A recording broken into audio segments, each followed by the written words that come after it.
तो हेलो दोस्तों, कैसे हैं आप लोग। तो आज हम लोग डिस्कस करने वाला है इलेक्ट्रिक चार्ज से रिलेटेड जितने भी न्यूमेरिकल्स और कॉन्सेप्चुअल क्वेश्चंस हैं, उन सभी क्वेश्चंस को आज हम करेंगे क्रिस्टल क्लियर। तो चलिए दोस्तों, हम लोग आज पहले जो क्वेश्चन है उस पर चलते हैं। तो पहला क्वेश्चन है हमारा, the electric charge of any body is actually a surplus. Surplus का मतलब क्या होता है? अधिकतम। और डेफिसिट का मतलब होता है कमी। और इलेक्ट्रॉन्स, इसका मतलब, कहने का मतलब ये है इस क्वेश्चन का कि जो इलेक्ट्रिक चार्ज है किसी भी बॉडी पे, वो एक्चुअली इलेक्ट्रॉन्स की अधिकता और कमी पे ही क्यों डिपेंड करता है, ये प्रोटॉन्स की अधिकता या कमी पे क्यों नहीं डिपेंड करता है। तो देखिए दोस्तों, जैसा कि हम लोग जानते हैं कि कोई भी अगर एटम है, तो इस एटम के न्यूक्लियस में प्रोटॉन्स और न्यूट्रॉन्स होते हैं, और इसके सराउंडिंग जो हमारे इलेक्ट्रॉन्स हैं वो रिवॉल्व करते हैं। तो जैसे ही हम इसको कुछ फ्रिक्शन देते हैं किसी अदर एटम्स के द्वारा, तो उस केस में क्या होता है कि ये जो इलेक्ट्रॉन्स है आउटर मोस्ट ऑर्बिट्स के, ये बाहर निकल जाते हैं, लेकिन ये जो प्रोटॉन्स है ये इसके बाहर नहीं निकल पाएंगे। यही रीज़न है कि यहाँ पे जब यहाँ से इलेक्ट्रॉन्स निकलते हैं बाहर, तो हम जानते हैं कि कोई भी एटम जो होता है वो न्यूट्रल होता है। कोई भी एटम क्या होता है बाबू? न्यूट्रल होता है। और न्यूट्रल होने का कारण क्या है उसका? कि इसका नंबर ऑफ इलेक्ट्रॉन्स जो है वो नंबर ऑफ प्रोटॉन्स के इक्वल होते हैं। तो number of electrons number of protons के जब इक्वल होंगे तो जो हमारा एटम होगा वो न्यूट्रल होगा, ठीक। लेकिन जब हम यहाँ से एक इलेक्ट्रॉन इसमें से बाहर निकाल लेते हैं, तो यहाँ पे क्या होता है कि नंबर ऑफ जो प्रोटॉन्स है वो ग्रेटर हो जाता है नंबर ऑफ इलेक्ट्रॉन से, और जिसकी वजह से बॉडी क्या हो जाती है? पॉजिटिवली चार्ज्ड हो जाती है, ठीक। और अगर हम जैसे कि अगर हम क्या करें कि इस एटम से अगर हम एक इलेक्ट्रॉन इधर ले लें, यानी एक इलेक्ट्रॉन इसको मिल गया, तो अब क्या होगा कि number of electrons is greater than number of protons, क्योंकि पहले तो इक्वल नंबर ऑफ इलेक्ट्रॉन्स और प्रोटॉन्स थे इसमें, लेकिन जब इससे हमने एक इलेक्ट्रॉन ले लिया तो number of electrons is greater than number of protons. इसलिए इलेक्ट्रॉन्स के ट्रांसफर की वजह से क्या होता है कि बॉडी जो होती है वो चार्ज्ड होती है। और प्रोटॉन्स की वजह से क्यों नहीं होती है? क्योंकि यहाँ पे जो प्रोटॉन्स हैं वो स्ट्रांगली, ये जो हमारे प्रोटॉन्स हैं वो स्ट्रांगली बॉन्डेड होते हैं न्यूक्लियस के अंदर, और न्यूक्लियस से बाहर ये नहीं निकल पाएंगे, और नहीं निकल पाएंगे तो प्रोटॉन्स का ट्रांसफर नहीं होगा, और प्रोटॉन्स का ट्रांसफर नहीं होगा तो उस केस में जो प्रोटॉन्स हैं वो किसी भी बॉडी को इलेक्ट्रिकली चार्ज करने के लिए रिस्पॉन्सिबल नहीं होगी। जितने भी इलेक्ट्रॉन्स हैं वही रिस्पॉन्सिबल होंगे, ठीक। तो दोस्तों, अब हम अपना सेकंड नंबर क्वेश्चन करेंगे। तो आइए देखते हैं बाबू, ये second number question. A charge Q is kept in the inner cavity, यानी ये जो चार्ज Q है ये इस सरफेस के, इस सेल के, ये एक सेल है और ये भी सेल है। तो सेल का मतलब क्या होता है?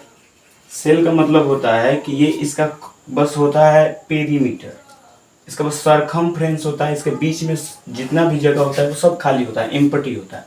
तो ये भी पोर्शन एम्प्टी है और ये भी पोर्शन इसके अंदर का एम्प्टी है। तो हमें बताना है कि अगर हम इसके बीच में प्लस Q चार्ज रख रहे हैं, a charge Q is kept in the inner cavity and a charge 2Q is given to the inner cell, यानी ये है हमारा इनर सेल और ये है आउटर सेल। तो ये इनर सेल को 2Q चार्ज दिया जा रहा है और इसके अंदर प्लस Q चार्ज रखा गया है, और इस आउटर सेल को प्लस 3Q चार्ज दिया गया है। तो हमें बताना है कि इस प्लस Q चार्ज की यहाँ पर रखने की वजह से इसके सरफेस पे कितना चार्ज प्रोड्यूस होगा, इसके सरफेस पे कितना चार्ज प्रोड्यूस होगा, और इसका इनर जो सरफेस है, ये वाला सरफेस, इस इनर सरफेस पे कितना चार्ज प्रोड्यूस होगा इस प्लस Q की वजह से, ये हमें बताना है। तो दोस्तों यहाँ पे अगर हम देखें तो प्लस Q जो चार्ज है इस प्लस क्यू चार्ज की वजह से ये जो सेल है ये एक मेटेलिक सेल है, और ये मेटेलिक सेल रहेगा तो इसके अंदर हम जानते हैं कि फ्री इलेक्ट्रॉन्स होंगे, और नंबर ऑफ इलेक्ट्रॉन्स जितने होंगे उतने ही नंबर ऑफ प्रोटॉन्स भी होंगे। तो इसलिए जितने भी यहाँ पे प्लस क्यू चार्ज है, तो प्लस क्यू चार्ज के इफेक्ट की वजह से कुछ चार्जेस जो होंगे इस सेल के इनर सरफेस पे इंड्यूस्ड हो जाएंगे, और वो जो चार्जेस होंगे वो होंगे निगेटिव चार्जेस। वो निगेटिव चार्जेस इस पे इंड्यूस्ड हो जाएंगे, क्योंकि यहाँ पे हमारा प्लस चार्ज है, और प्लस चार्ज को अट्रैक्ट करता है कौन सा, निगेटिव चार्ज। तो इसलिए इसके इनर सरफेस पे निगेटिव चार्ज आ जाएंगे, यानी जितना चार्ज हमने इस सेल के सेंटर में कैविटी में रखा गया है उतना ही चार्ज इसके इनर सरफेस पे प्रोड्यूस हो जाएगा, और इसके इनर सरफेस पे जितना चार्ज प्रोड्यूस होगा इस सेल के आउटर सरफेस पे भी उतना ही पॉजिटिव चार्ज प्रोड्यूस होगा। तो ए पे यानी charge produced on surface A due to induction is equals to minus Q charge produce होगा ए पे, इस ए पे, ठीक। अब इधर माइनस क्यू है तो इस पे प्लस क्यू, तो पहले से 2 क्यू है और फिर प्लस क्यू और हो गया तो ये 3 क्यू हो जाएगा। तो charge produced on surface B ये इक्वल्स टू हो जाएगा 2q और plus q equals to 3q। अब यहाँ पे ये 3q पॉजिटिव चार्ज हो गया है, इस सरफेस पे 3q पॉजिटिव चार्ज प्रोड्यूस हो गया है, तो इस प्लस 3q चार्ज की वजह से इसके इनर सरफेस पे माइनस 3q चार्ज प्रोड्यूस हो जाएगा, और यहाँ पे अगर माइनस 3q चार्ज प्रोड्यूस होगा तो इसके आउटर सरफेस पे प्लस 3q चार्ज प्रोड्यूस होगा बिकॉज इंडक्शन, यानी यहाँ पे माइनस 3q है इनर सरफेस पे, इसके आउटर सरफेस पे प्लस 3q चार्ज प्रोड्यूस हो जाएगा। तो पहले से यहाँ पे प्लस 3q था और यहाँ पे इंड्यूस्ड हो गया प्लस 3q चार्ज, तो टोटल चार्ज कितना हो जाएगा 6q। यहाँ पे लिखेंगे charge produced on the surface C is equals to 3q plus 3q equals to 6q। ये हो जाएगा हमारा सरफेस A, सरफेस B और सरफेस C पे प्रोड्यूस्ड चार्ज का वैल्यू, ठीक। दोस्तों हम अपने थर्ड क्वेश्चन पे आते हैं, और थर्ड क्वेश्चन क्या है बाबू, can two similarly charge balls attract each other. क्या दो सिमिलरली चार्ज, यानी सिमिलरली चार्ज मतलब एक ही जैसा चार्ज है, जैसे कि हमारे पास एक ए है एटम और दूसरा है हमारे पास बी, और ये दोनों लाइक चार्ज है, दोनों पे लाइक चार्ज है। यानी सपोज कर लो इस पे भी पॉजिटिव चार्ज है और इस ऑफ बॉडी बी पे भी पॉजिटिव चार्ज है। तो क्या दोनों पे अगर पॉजिटिव चार्ज है तो ये दोनों एक दूसरे को अट्रैक्ट करेंगी? तो इसका आंसर है कि यस, ये दोनों एक दूसरे को अट्रैक्ट करेंगी। लेकिन ये अट्रैक्ट हमने तो पढ़ा है कि like charges ripple each other, जो लाइक चार्जेस हैं वो एक दूसरे को क्या करते हैं, रिपल करते हैं। लेकिन यहाँ पे कहा जा रहा है कि नहीं, ये रिपल नहीं करेंगे, ये क्या कर सकते हैं, अट्रैक्ट भी कर सकते हैं। यानी ये रिपल तो कर ही सकते हैं लेकिन अट्रैक्ट भी कर सकते हैं। लेकिन अट्रैक्ट करेंगे तो क्यों करेंगे, तो अट्रैक्ट तब करेंगे व्हेन चार्ज ऑन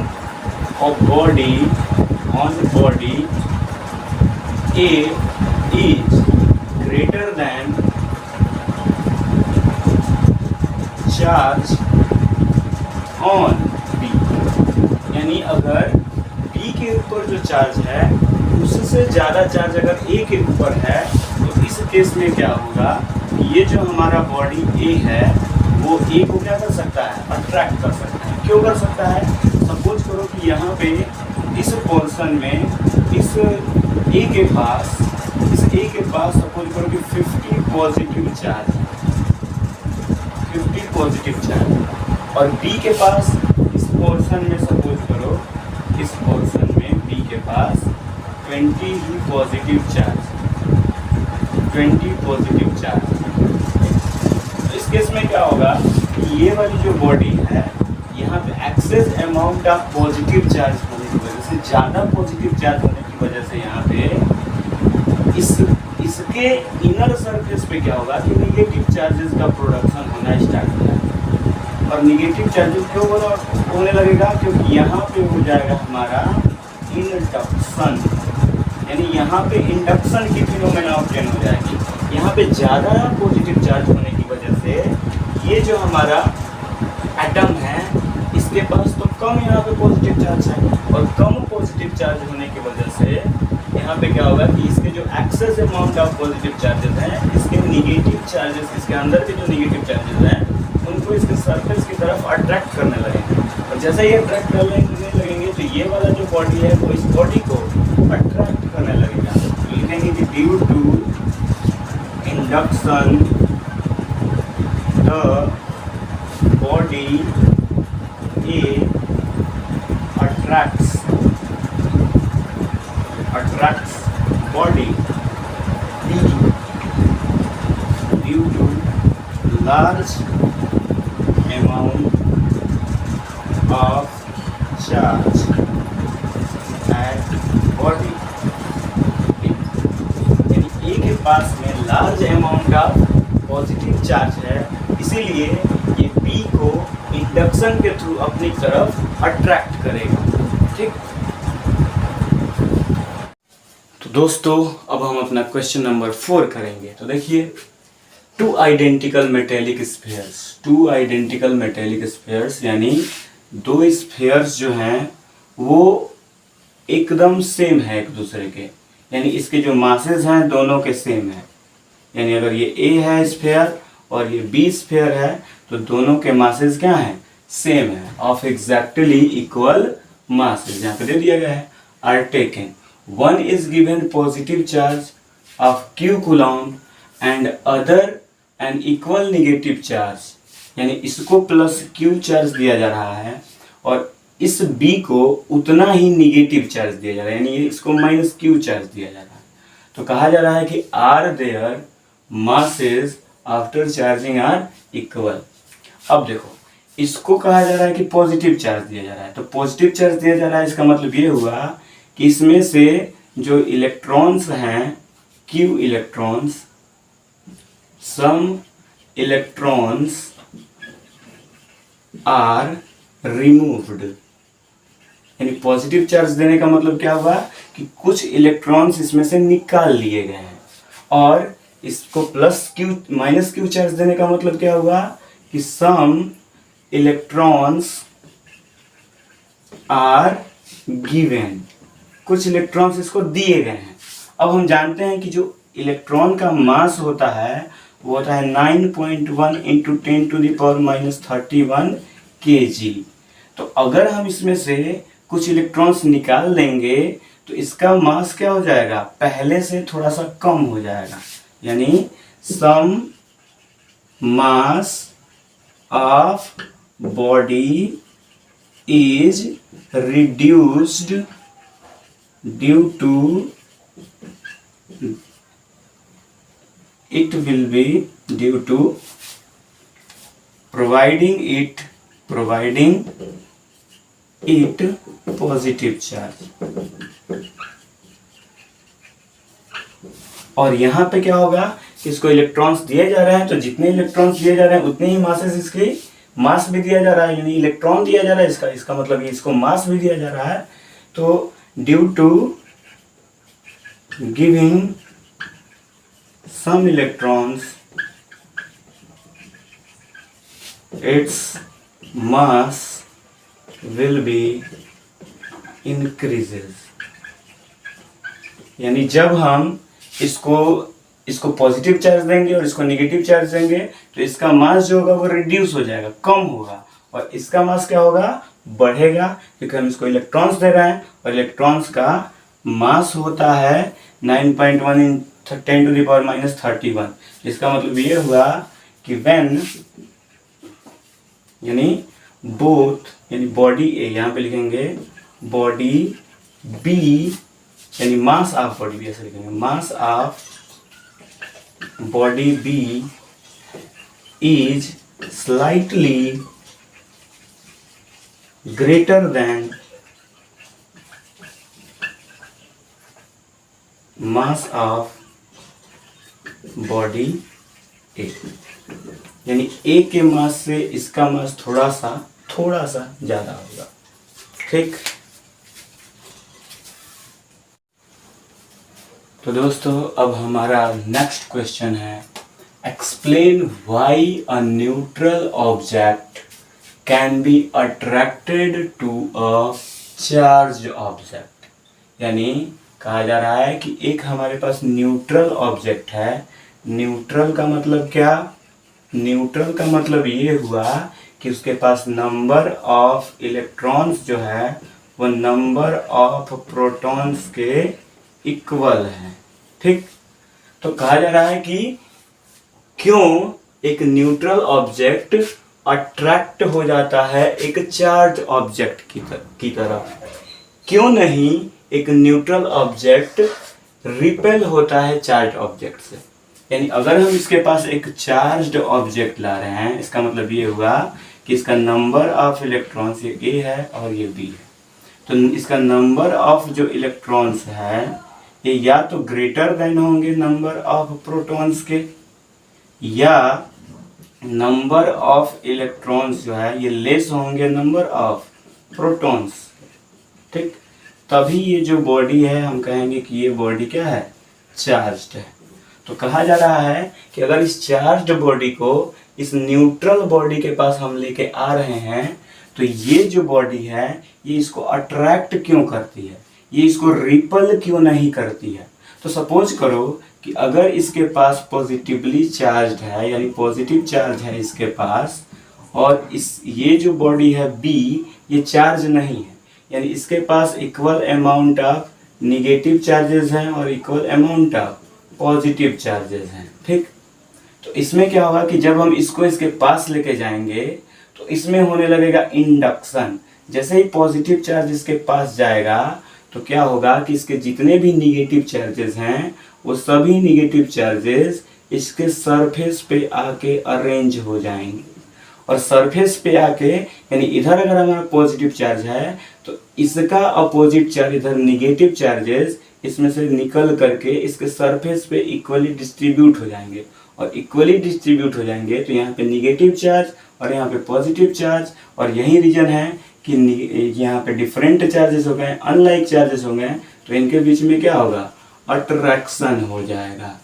तो इस वजह से जो बॉडी है, जो चार्ज बॉडी है वो एक न्यूट्रल बॉडी को अपनी तरफ अट्रैक्ट करती है। अब दूसरा इसमें अगर हम इसको सपोज करो कि अगर हम इसके सरफेस पे निगेटिव चार्जेस को ले लें, तो सपोज अगर हम करें कि यहाँ पे अगर हम निगेटिव चार्जेस को ले रहे हैं, इसके सरफेस पे बहुत सारे निगेटिव चार्जेस को हम ले रहे हैं, तो इस केस में क्या होगा कि इसके जितने भी हमारे पॉजिटिव चार्जेस हैं, इस न्यूट्रल बॉडी में जितने भी पॉजिटिव चार्जेस हैं वो सभी पॉजिटिव चार्जेस इधर वाले सरफेस पे आके डिस्ट्रीब्यूट हो जाएंगे, और इधर कहीं पे निगेटिव चार्जेस होंगे। तो यहाँ पे जब हम निगेटिव चार्ज बॉडी को इस न्यूट्रल बॉडी के पास लेके आ रहे हैं तो इंडक्शन की वजह से जितने भी पॉजिटिव चार्ज है वो इसके सरफेस की तरफ आ रहे हैं, और जितने भी सरफेस की तरफ आ रहे हैं तो इन सरफेस की तरफ इनके आने की वजह से ये जो सरफेस है ये पॉजिटिवली चार्ज हो रहा है और ये सरफेस निगेटिवली चार्ज हो गया, तो दो अपोजिट चार्जेस एक दूसरे के आसपास दिखाई दिए, तो इसलिए इन दोनों में क्या होगा? अट्रैक्शन। तो इसलिए हम कह सकते हैं कि due to induction when a charged body bring near to the neutral body, then the charged body attract this neutral body due to induction. Clear? तो यही होगा यहाँ पे।